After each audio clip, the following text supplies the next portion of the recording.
Hello बच्चों, चलिए प्रश्न को पढ़ते हैं।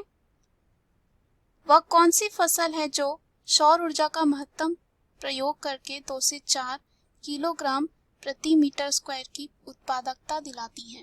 पहला है गेहूं, दूसरा है चावल, तीसरा है गन्ना, चौथा है बाजरा। तो आइए देखते हैं इस प्रश्न का हल क्या होगा। सबसे पहले जो है इस प्रश्न में हम बात करेंगे मुख्य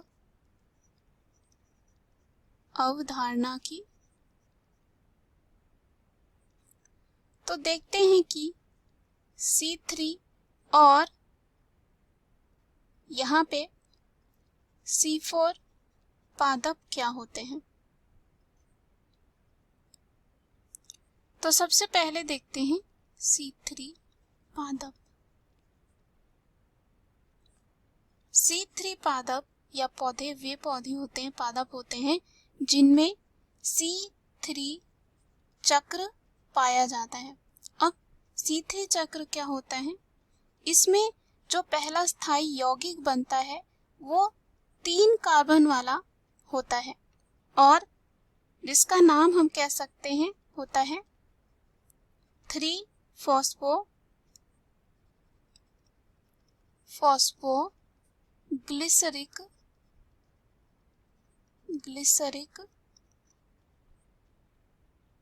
फॉस्फोग्लिसरिक अम्ल।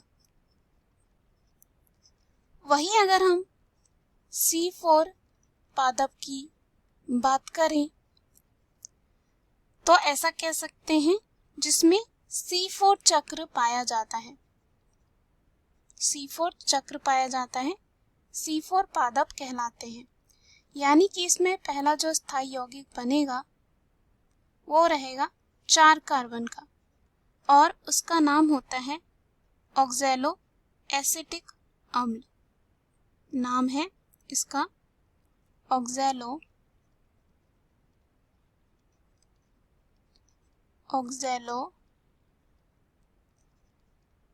एसिटिक अम्ल। ये 4 कार्बन वाला होता है। उदाहरण के लिए C3 में बात करें तो आते हैं गेहूं हो गया, बाजरा हो गया, ये सब। वही हम C4 पादप में बात करें तो इसमें आता है उदाहरण के लिए गन्ना, मक्का इत्यादि। बात करें C4 पादपों की तो जैसे कि मक्का हो गया, गन्ना हो गया, में प्रकाश संश्लेषण का इष्टतम तापमान की बात करें तो वो होता है 30 से 45 डिग्री का। और C4 पौधों में पूर्ण सूर्य के प्रकाश में शुद्ध प्रकाश संश्लेषण की दर जो है 40 से 80 mg कह सकते हैं कार्बन डाइऑक्साइड प्रति dm स्क्वायर होता है। वही यहाँ पे C3 में बात करें, C3 पादपों में इष्टतम सूर्य के प्रकाश में शुद्ध प्रकाश संश्लेषण की दर जो है 15 से 35 mg कार्बन डाइऑक्साइड प्रति dm स्क्वायर ही होता है। तो यहाँ पे कह सकते हैं जो C4 पादप होते हैं उनमें कह सकते हैं सौर ऊर्जा का महत्तम प्रयोग करके 2 से 4 किलोग्राम प्रति मीटर स्क्वायर की उत्पादकता दिलाई जा सकती है। तो यहाँ पे अगर हम विकल्प में चले तो पहला जो विकल्प है वो दे रखा है गेहूं।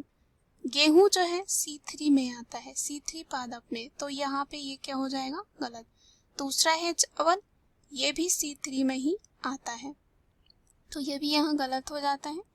गन्ना की बात करें तो ये C4 होता है, तो ये हमारे प्रश्न का सही उत्तर हो जाता है। चौथा है बाजरा। बाजरा भी जो है C3 पादप में आते हैं, तो ये भी गलत हो जाता है। दिए गए प्रश्न का सही उत्तर है C। आशा करती हूँ यह उत्तर आपको समझ में आया होगा। धन्यवाद।